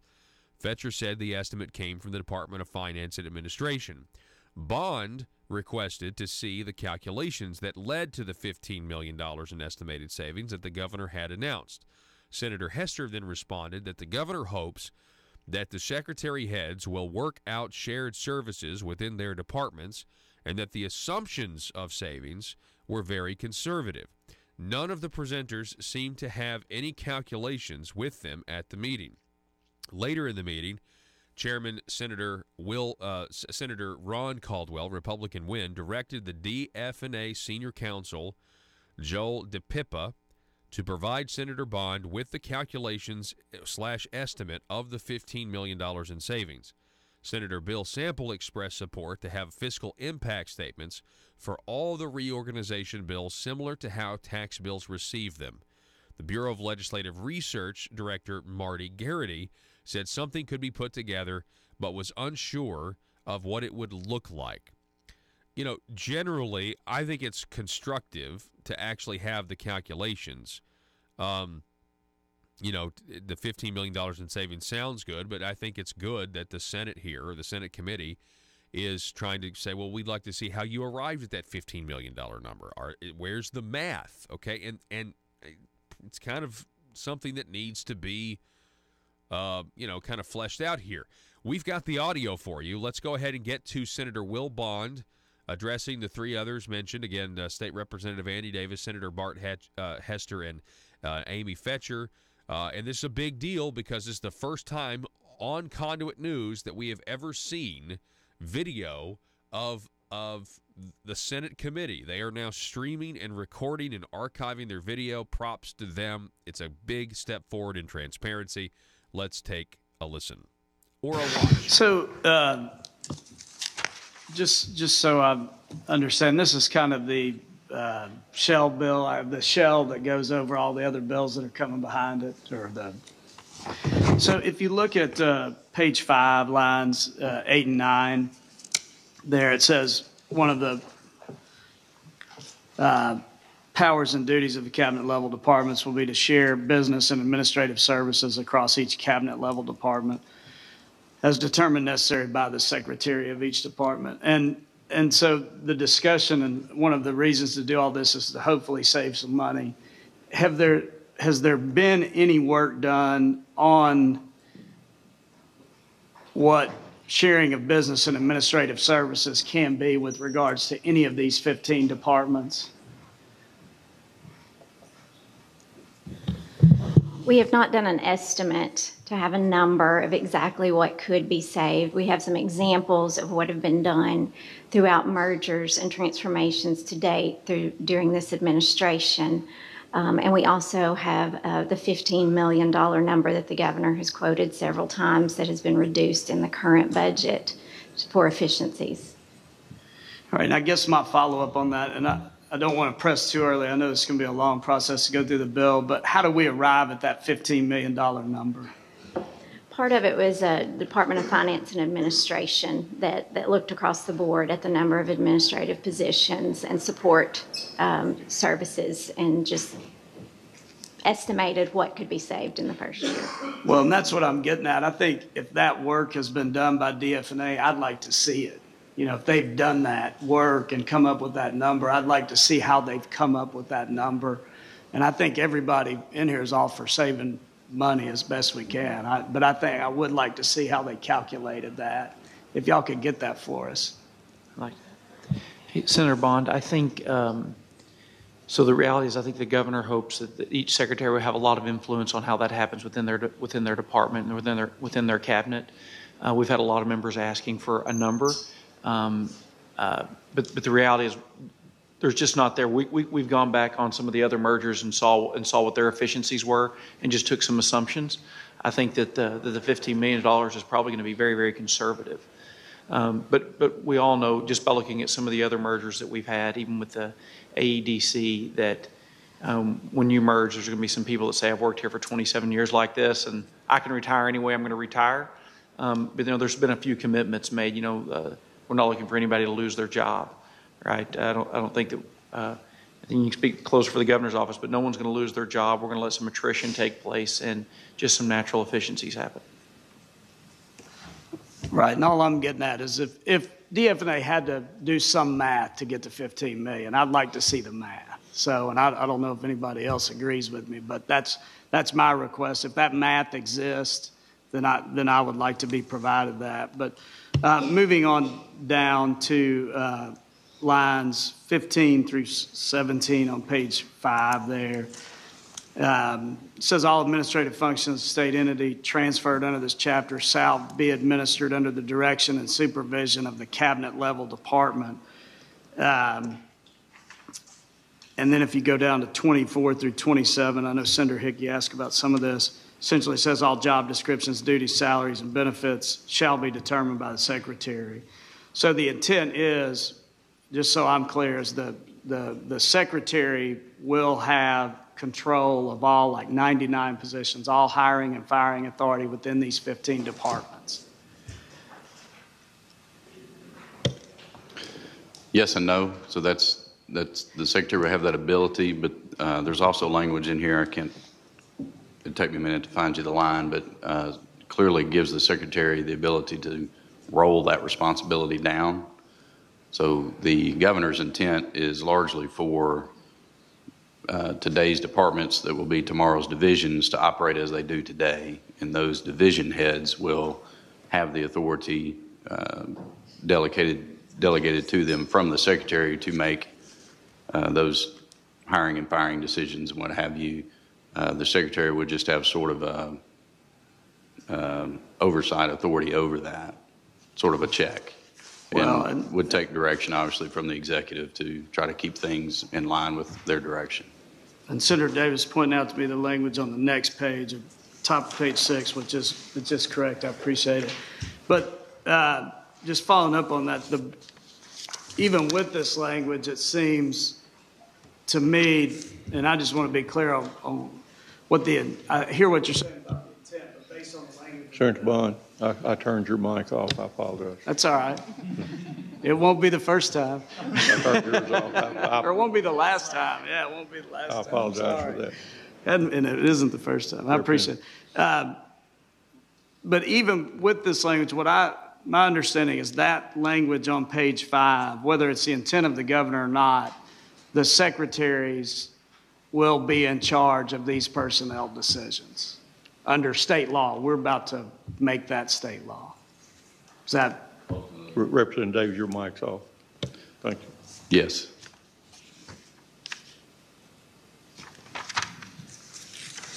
Now, then one final thing is, since these 15 secretaries, at least in my review of the initial bill, are going to be pretty powerful, do y'all want to give the Senate confirmation over these secretary positions? Haven't we done that? I believe in the following 15 cabinets that come out, language does allow for Senate confirmation in all of those. All right. Thank you. Okay. I think that's in the individual bills, which there's a description of the secretary's duties in each of the individual bills, and I believe it's in that section. Senator Hickey. I will ask if anyone from DFNA is here. All right, in the audience. Keep it going. That Anyone? last voice that you heard there is Senator Ron Caldwell. He's the chair. Now Okay. They want to see the math. Will Bond wants to see the math on the $15 million in savings. And so Senator Caldwell's now asking for a representative of DFNA. If they're in the room, I've talked to you about this many times. It's what happens. So DFNA is now coming to the end of the table. In this case, like sort of a mock King Arthur's square table. And DFNA representative is going to come and. If you would introduce yourself for the record, and I have a question for you. If you turn your mic on. Joel DePippa, Senior Counsel, DFA. Thank you.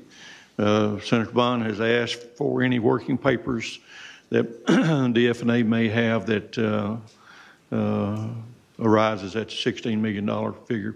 If you would, please go back to your office and whoever's office and see if you can find anything that might satisfy Senator Bond on any kind of working papers that might show where we arrived at $16 million.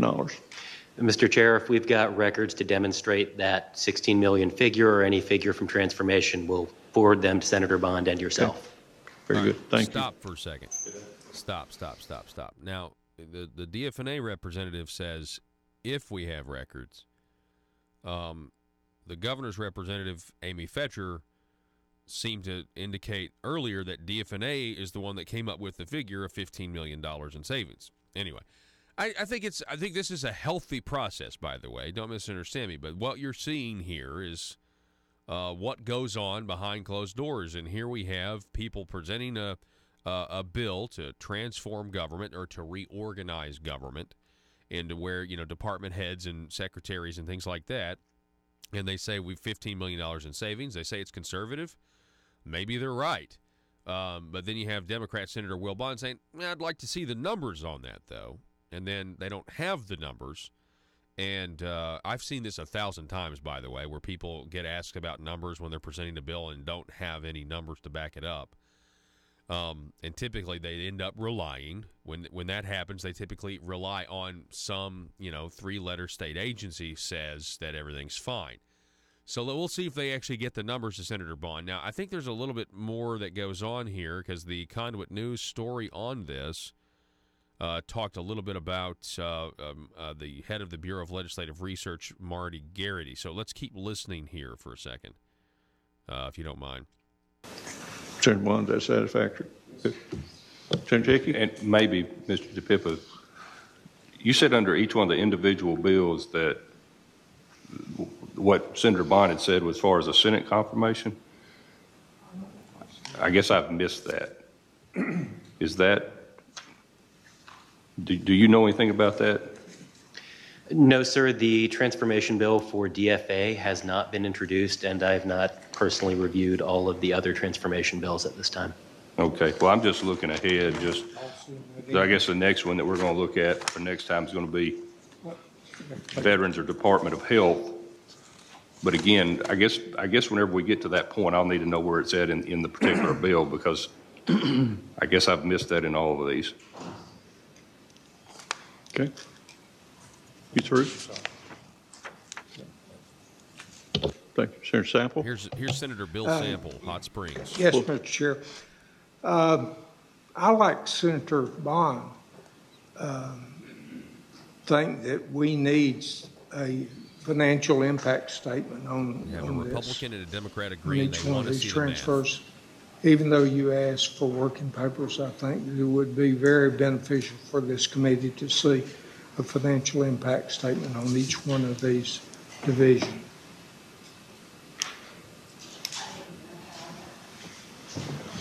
Senator Samples is asking for a financial impact statement on each of these bills.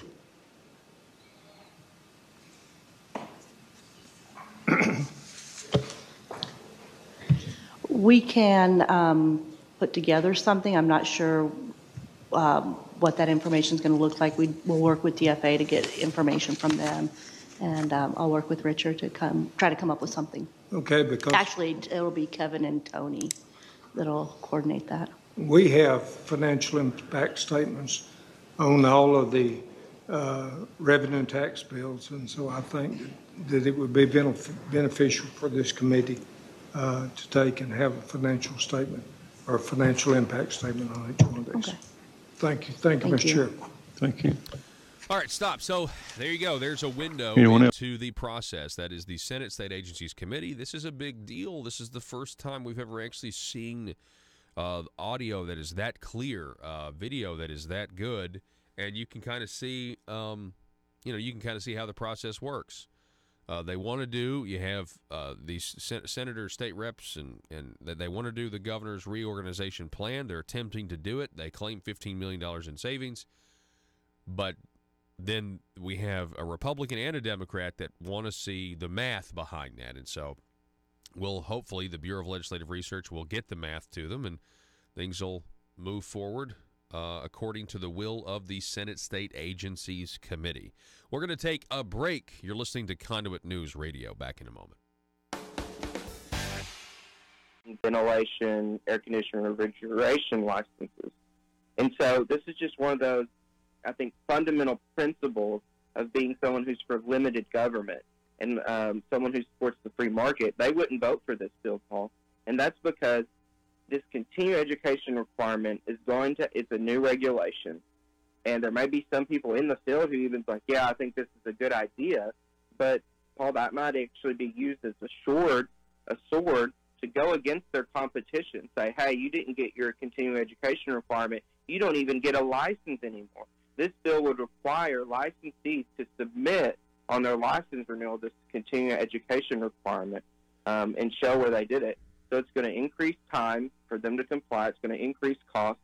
And as we know, those costs are always in some way passed on to the consumer, either through higher prices or less quality services. So this bill absolutely reduces economic freedom. It leans on government.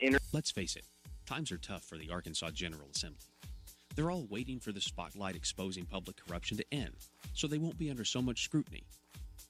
And during this time, what if you're a legislator and you need money? What if you're slapped with a huge expense? What if your check for consultant services is late this month? Or maybe you just need extra cash now until payday. When that happens, you can't wait. Hi, I'm Bobby Blackmail for the Arkansas Intra-Legislator Bank, your trusted source to over 135 lenders to get you short-term cash fast. Use the Arkansas Intra-Legislator Bank today, and you can have up to $12,500 cash in your checking account tomorrow. Dried-up bribes no longer coming from Medicaid entities? Handled. Extra cash until your hopeful acquittal? Done.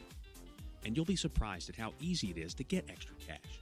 Just be an elected official and be comfortable with the status quo, and we'll connect you with a fellow legislator who is ready to loan. It's quick and easy.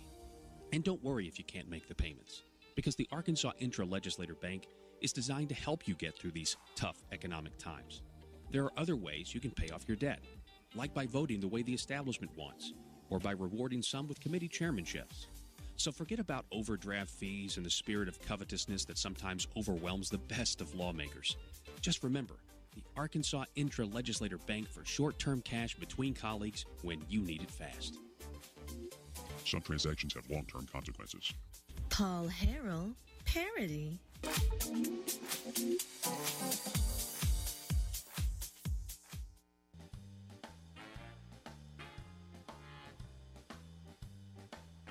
Exposing the truth and everything the Marble Palace establishment keep trying to cover up. It's Conduit News Radio with Paul Harrell. Listen, I know this may be making to some people out there because, and this is one of the reasons why I think they've resisted the transparency in the recording for so long, because of little events like this, because they're going to say that the average person doesn't understand. Well, let me tell you what the average person just thought when they watched or listened to the audio from state agencies. Just a very minute thing, right? I mean, the average person thought this. If I were a legislator and I were in that position and I am, we're about to transform or reorganize government, and in so doing, it's going to come up, there's going to be a question, you would assume, well, how much is this going to save? How much money is this going to save? And you already have the number, $15 million. You would also then assume that people are going to want to see the math on that, right? Now, maybe not. Maybe you don't worry about it. You see if you can go ahead and get the bill through without getting, because maybe you don't get a question like that. Maybe nobody cares. I don't know. But I think the average person, if you yourself were going to present a plan and you were going to claim a certain amount in savings or a certain amount in increase, whatever it would be, the average person out there, anybody out in the private sector, would know that, well, here is the math. Here's the equation. Here are the numbers that we have found that has arrived. We add all this together, or we subtract all of this, and we come to this particular number. And I think the average person seeing that would say, why didn't that happen? Because that's how all of us would have had to have done. I mean, we would have prepared to have the number. And I know that it's just a small criticism, and but this, I just want you to know, folks, I have seen things like this happen in my coverage of that a lot, a whole lot, while I've been down there, and it's just kind of the way things, happen sometimes. But we'll see. Hopefully the Bureau of Legislative Research will go ahead and get the estimate together, the financial impact statement, maybe, hopefully DFNA has done the math and that sort of thing. And some people saying their math, no thanks. Well, yeah, I know. Listen, everyone's skeptical of government estimates on anything. I am too, because there's a long track record of them not ever, being wrong. I mean, Medicaid expansion was only supposed to cost Arkansas $50 million this year, and in this year it's going to cost $138 instead. I mean, it was way missed the mark. But at least we can all agree that if you are going to claim a number and we're passing a bill making a new law, that we have the numbers there ready to provide and answer the legislators' questions. Instead of allowing the free market to operate. Yeah, and I know I've talked to some people in the HVAC business, and they like this idea, some of them. I know the last person to unsuccessfully run a bill similar to this was Senator Jeremy Hutchinson. Is that right? Yeah, he last session, bill almost exactly like this. It's not exact same language. Was filed and it did not pass. So I think it would be a very easy vote for a supermajority of Republicans to say, no, hey, the Republican Party platform says we're for limited government. And we support free markets.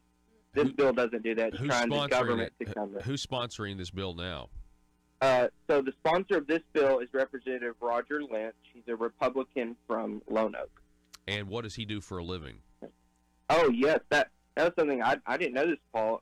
When you go into the state legislative website, it has the employment section for the legislators, and under his employment section it says self-employed heating and air conditioning. Okay. And so he's right in this field, it looks like. Yeah. Well, I mean, I would assume then that he's the reason he thinks this is necessary is for the public's safety, and the question is that true? I mean, the question is that what is everyone else going to think? Well, we need these more regulations because of the public safety.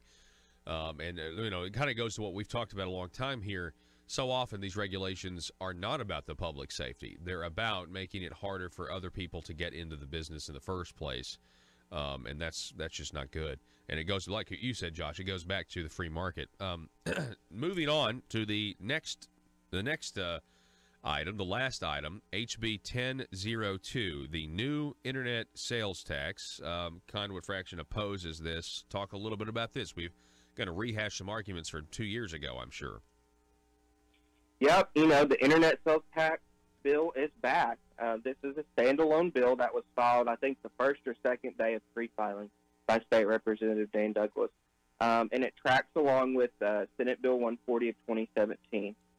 Now, last session, Paul, a big argument was the fact that even the idea of an internet sales tax was clearly unconstitutional. Since then, the U.S. Supreme Court said, well, under certain conditions, if it's not, too much of an undue burden, and you structure it the right way, maybe you can have it. But even then, Paul, this is an optional tax increase. Just because the Supreme Court says you can do something, like with the Medicaid expansion program, doesn't mean you have to go out and raise taxes. There's a long article in the newspaper this morning, and it was really striking because they're talking about a lot of different tax reform proposals that might come up this session. And by the end of it, Paul, I was thinking some of the legislators were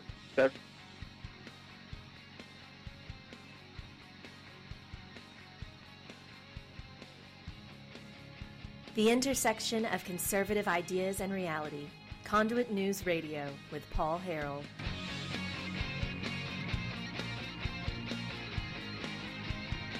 And we're back. Hey, folks, a lot of times we like to... I don't know. Folks, we love to do these segments we call our young conservative segments, where we try to find somebody out there who's part of the younger generation that actually aligns on the political right. I want you to welcome to the program for the first time, Mr. Joey Williams joins us. Joey, it's nice to have you on the program, sir. Thanks so much, Paul. It's an honor to be part of your program. Absolutely. So tell us a little bit about yourself. I understand you have a degree in history and also a law degree. Is that right? Yes, sir. Yeah, I just recently graduated from University of Arkansas School of Law last May, and I have a history degree from Hendrix College in Conway. Wow, that's fantastic. So tell us a little bit about, also you're a magician, right? Tell us about that. Oh, yeah. So I kind of grew up doing magic and performing all over the country, performing many different venues, and that actually helped me go through college and helped me pay for college and law school as well. So I actually paid for Hendrix every summer. I jump on a ship and do some magic, abroad, and did a lot of big corporate events, and that's how I paid for school. That was my ticket to school and graduate school. Wow, that's so cool that you're an entertainer, and so talk about being a conservative. How did you come to have a conservative-minded worldview? Well, sure. I have to give a lot of credit to my grandmother. She's my whole family's from the East Coast, and my great-grandfather, moved out to this part of the country from New Jersey many, many years ago. He had 9 kids, my grandmother included, and one by one they moved closer to him in central Arkansas, Beebe, Arkansas area, White County. And growing up around my grandmother, when I moved to Arkansas, she was very influential. She always asked me to really think about things thoroughly. She never forced me to think about her ideologies or her worldview, which was very conservative. But she always challenged me on, just common sense issues. Is this right? Is this wrong? And that really shaped my view of conservatism. I like to talk about conservatism not as an ideology, because it's not. Liberalism is an ideology. Conservatism is simply based off of history and tradition. Looking at what we did in the past, we look towards the past to learn about the future. So that's kind of my view on the subject of conservatism. So elaborate on that, if you don't mind. You have a degree in history, so how does that degree in history influence your opinions about the events of today? Sure. I like to call myself a paleoconservative. I believe, much like our founders did, in equality and liberty and pure freedom. When government grows, history is very clear. When government grows, liberty shrink. And that's always been the case since recorded history. And, that history degree of understanding really comes into play when we talk about forms of governments and forms of how government works and what its roles are, especially in this country compared to other countries. Yeah, definitely. Let me ask you this: when you were in college, did you ever kind of battle any liberal bias when it came to faculty? Oh, you bet. Hey, I have the most respect for Hendrix College, and I'm still very well attached to it. But I learned so much from having these conversations with faculty and other students. And iron sharpens iron, and I've always believed that. And having those battles really allowed myself to search what I really believe in, and it did instill some confidence in these ideologies. And I remember, for example, my last paper at Hendrix, I took a class called Communism, Fascism, and Democracy. And my last paper was entitled The Man Who Beat Communism. And it was about Ronald Reagan, Ronaldus Magnus. Yes. And I had to defend this paper with some professors. And they all made fun of me, but in the end, they said, Joey, well done. You defended your argument to the T. You did very well. We're very proud of you. And that really opened up my eyes. We're not going to agree on everything.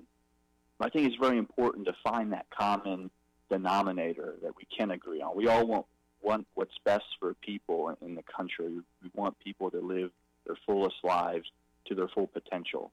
And so it helped. It really opened up my eyes. I made a lot of good friends and a lot of liberal friends. We don't agree politically, but we can respect each other. Yeah, absolutely. So then you go from Hendrix, you go to law school. I talked to some it's no secret that being a conservative and being an attorney that's not a common thing. It's more common to be a progressive or a liberal. So how was that experience in terms of, you have this historical foundation, about the Constitution, but correct me if I'm wrong, but in law school they teach mostly case law and less about the Constitution. Is that correct? They do. I mean, it's a mix of it's a well mix of both. I mean, we do take constitutional law. The Constitution. There's different theories about the Constitution. Law school teaches all these different types of theories. What you believe in, strict constructionalist versus a very liberal interpretation. And it was really amazing to me reading these opinions with judicial views, such as the Supreme Court, for example.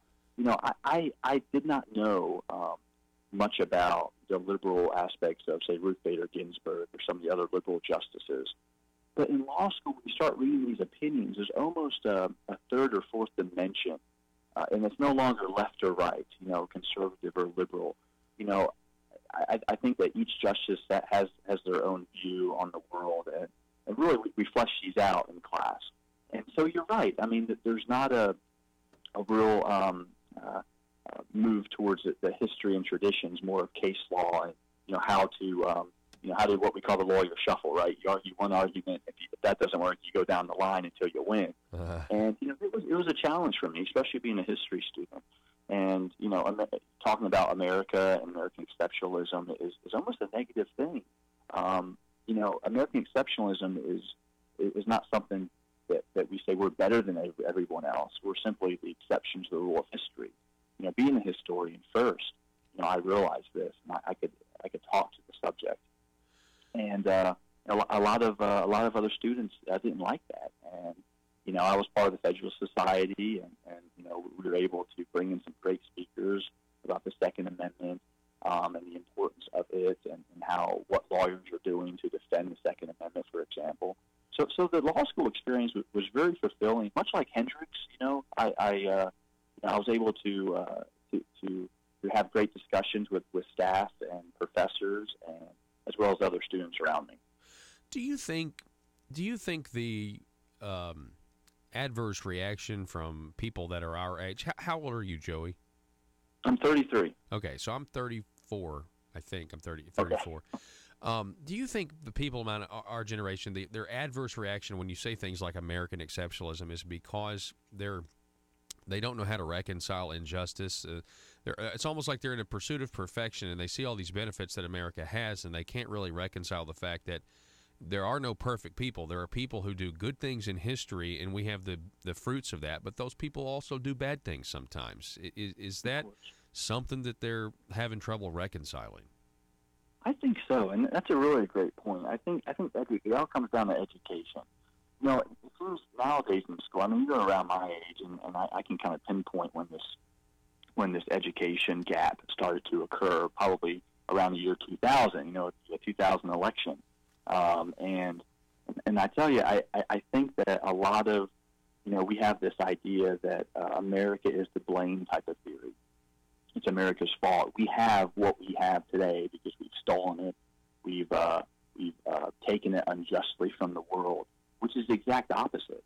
And I think that if you study history, if you understand history and what American exceptionalism is all about, like I mentioned before, the exception to the rule of history, it's very clear that other countries have a long history of poverty, of slavery, of war. You know, we're only close to 300 years old, and we have yet to experience some of that terrible train of events that other countries have experienced.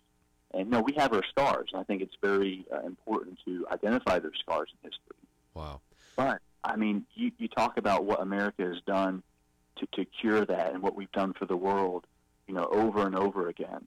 And I think that it's just a very popular view to say, you know, America is to blame for everything. You know, another thing in school, I noticed that, you know, some of the great people in American history have been villainized. They call them the robber barons, for example. You know, J.P. Morgan and Rockefeller and Andrew Carnegie. These people were the guys with mustaches, you know, like on the front of a Monopoly box. You know, they're stealing all the money from the entire world. But look what these people did. If you take a look at, say, Rockefeller, for example, you know, we got oil before he came around. You know where we got oil from? Wales. And that was very, very, very expensive. And literally because of Rockefeller and the Standardized Oil Company, we were able to bring oil to every household around the world and literally bring light to the world. People stayed up late. They were able to read. Later on, when the sun went down, they were able to afford light. And, you know, what's the price for that? I mean, a great man did a great thing. Andrew Carnegie, for example, you know, it was very expensive to ship things across the country before he created his steel industry. And he was able to bring transportation costs down dramatically. And that improved the life of everyone in the country and mostly everyone in the world because he was able to do that. So I think you have this view that these people, you know, evil capitalists, you know, take advantage of other people, which is not the case. And I think that's the big gap that a lot of students are missing when they study history. Yeah, I think you're right. Independence. Yeah, and I really think, you know, they might not realize it, but I think they really have a desire for things to be perfect in a way, and that's you know, maybe we need to teach that men are not perfect. I mean, I know they would know that, but you know what I mean? Let's apply it and see where we are. We're talking with Joey Williams. This is our Young Conservative segment. Joey's a magician. That's how he paid his way through school, got a history degree, got a law degree. So, Joey, real quick, let's kind of move on to modern-day politics. How do you see politics right now in America? We have President Donald Trump. We have the left in this country that, you know, is not a fan. We also have we're in the midst of a government shutdown. What are your thoughts right now on where we are? Well, Paul, it's a great question. You know, I think that we elected this president for a reason. We elected Donald Trump for a reason to shake things up in Washington. I think people were tired of politics as usual. People were tired of, quote unquote, the swamp. And, you know, President Trump was a reaction to our last president, President Barack Obama. You know, it scared a lot of people. His ideologies, his theories about how America is to play on the world stage. You know, I had the opportunity to read both books, Audacity of Hope and Dreams of My Father, when Obama announced his candidacy. And you know, I was very concerned because for the first time we had a leader that didn't believe in this idea of American exceptionalism. that really believe that the world, America has stolen from the world, and it's become great because of its evils, quote unquote. And Donald Trump was a reaction to that. And I think we elected Donald Trump to go to Washington to shake things up, and that's exactly what he's doing. And I personally feel bad for people that aren't being paid because of the shutdown. But in the private sector, we have our own risks as well. I worry about whether or not I'm going to have a job tomorrow. I worry about whether what I'm going to do with my life next year, next month. So it just, this idea of risk is what makes humans so unique. This uncertainty makes us better people, the human condition. So I think right now that the politics itself is very divided. I think most people would agree with me there. But Donald Trump is doing exactly what he was elected to do, and I'm a big supporter of him. Yeah, I am too, and I wasn't in the primary. Were you a big supporter of his in the primary? At first I wasn't, because it's Donald Trump, right? People were so surprised that he was running, yeah. But some of those debates, he really killed it. He really did a great job, and he brought out great points.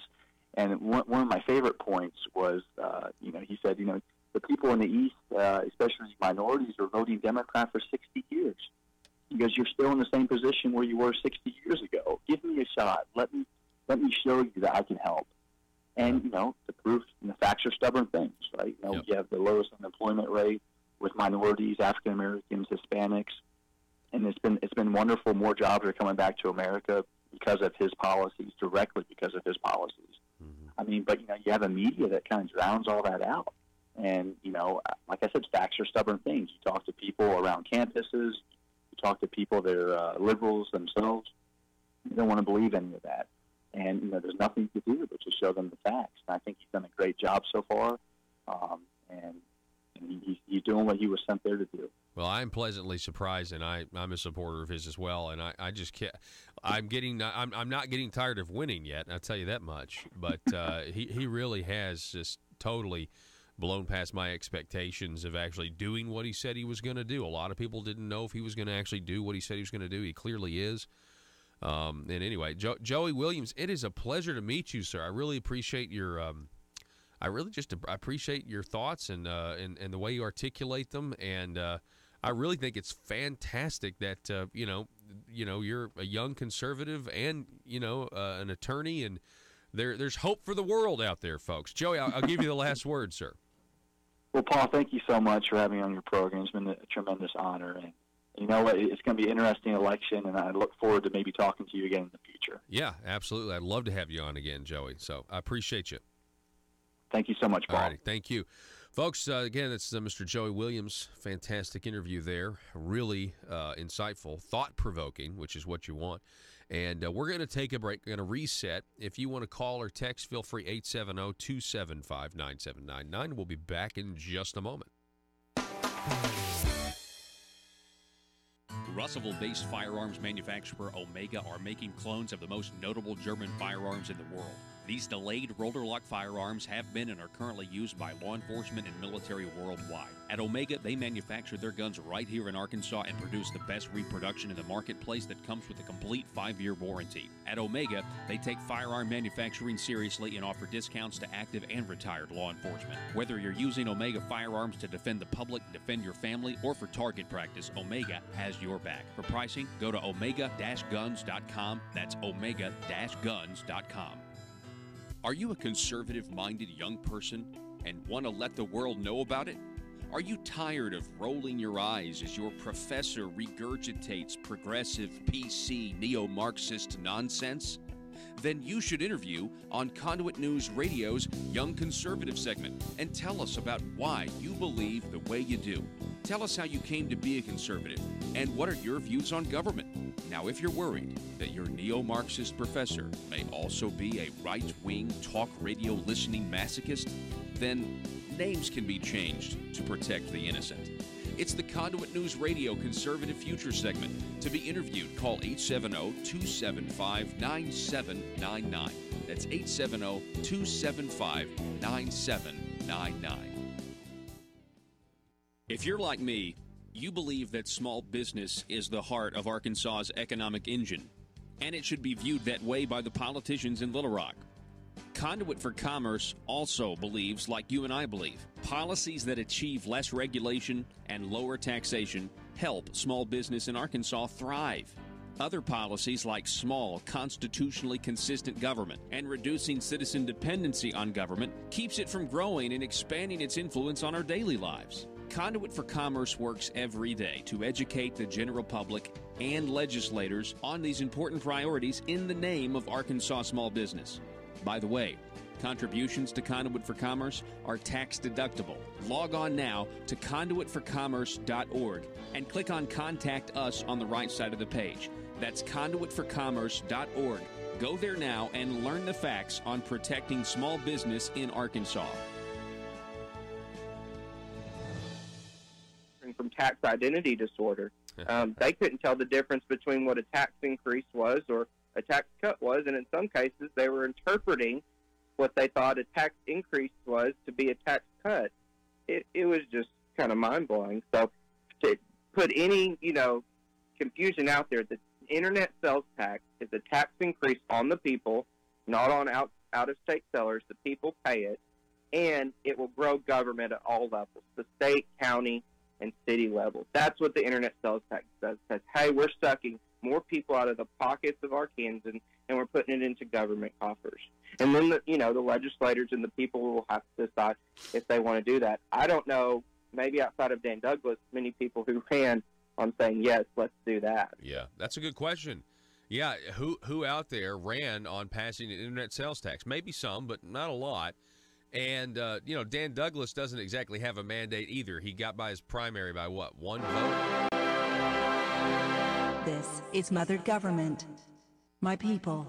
The promised revenue gathering to fund my motherly goals, such as the Arkansas Works, Obamacare, private option has commenced. I have asked my representatives and senators to execute my will concerning new revenues, from the tires you use to drive on my roads, the candy and sodas you consume and purchase in my stores, and the digital products you download on my internet. Your sacrifices and tributes, which are owed, display a measure of obedience, but there are still collectible sacrifices I require from the people to increase the work and size of our great government of Arkansas.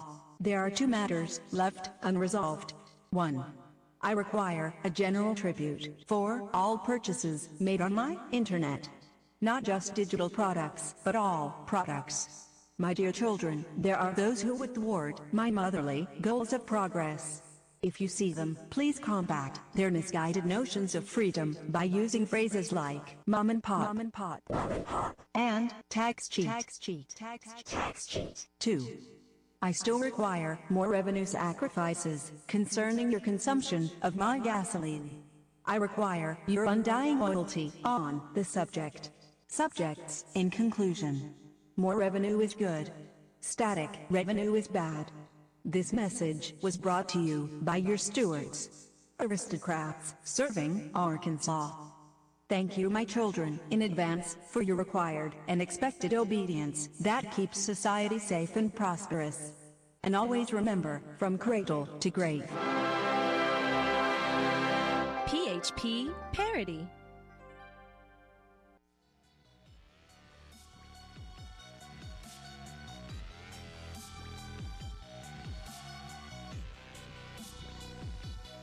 Need your daily news fix?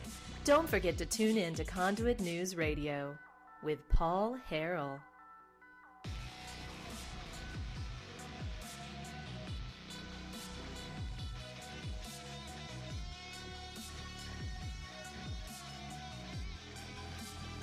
We are in the middle of week number 5 of the government shutdown.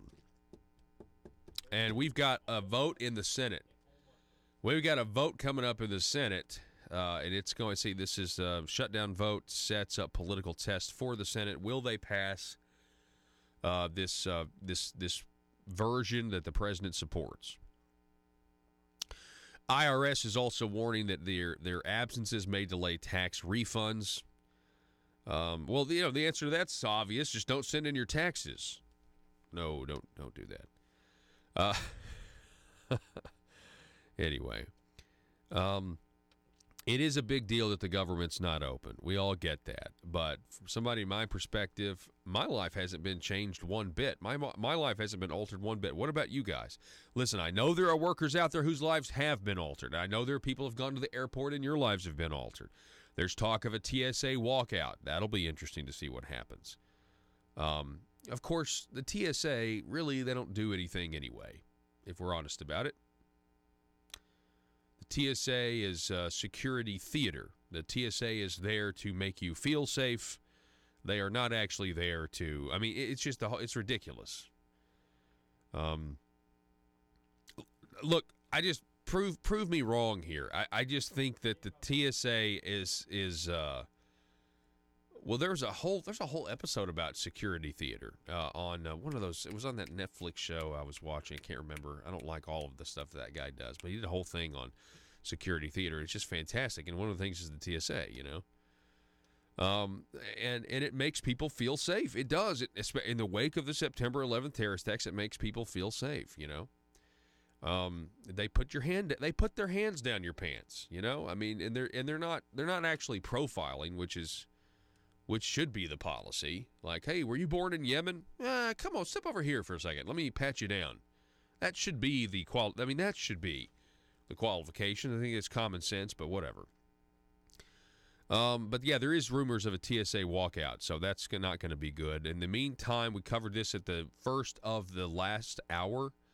The first hour at the top of the show, the Supreme Court has allowed President Trump to temporarily enforce the trans soldier ban. So get ready for leftists to melt down over that. If you want to combat what your leftist friends are going to say about this, then you need to look up the medical conditions that can keep you from joining the military already. And there's a whole section on genitalia.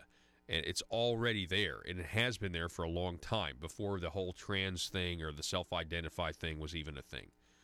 So I want to remind everybody that the video between me and Mr. Williams and Dan Borum from Patriots Fact 746 is going to be up at Conduit News in just a little bit, where we talked about some gun legislation, and obviously we had a great conversation with Mr. Joey Williams. We're going to be in Little Rock. I'm heading to Little Rock right now, actually. I'm going to be doing a broadcast from the Answer Studios tomorrow morning, where we do have a good show lined up for you. We're going to be talking tomorrow morning with a man by the name of Norman Rogers, who's a retired physicist and author of a book called Dumb Energy, a critique of wind and solar energy. Then we're also going to be talking with Crystal Taylor, the Faulkner County Circuit Clerk, about the stuff that she's accomplished in her first term. All that with the news peppered in. A lot of stuff may happen today. Who knows? Might get some more bills filed. Arkansas, go to conduitnews.com to get a copy of this broadcast. We'll see you tomorrow morning. Be safe.